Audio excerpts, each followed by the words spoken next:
Magandang gabi kaibigan. So, in-game study po tayo. In-game study number 1. So, this is black to move po. So, ano po yung best move ng black para po mapanalo yung posisyon na ito. So, kung titingnan po natin, may passed pawn po yung black sa c-file. So, yung white naman is naka-block siya sa promoting square ng pawn natin. So,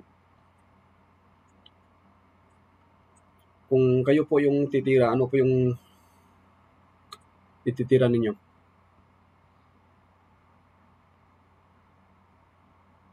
So, kung nakita nyo po yung king to c3, so, tama po kayo. Kasi sa tira to, mapuforce yung kalaban natin na tumira ng pawn.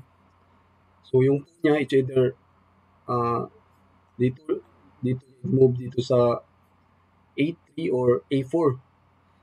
So, mapuforce yung kalaban natin. So, titingnan natin kung ano yung tira ng white. So, tumira siya ng pawn to a3. So, i-analyze po natin sa yung position natin is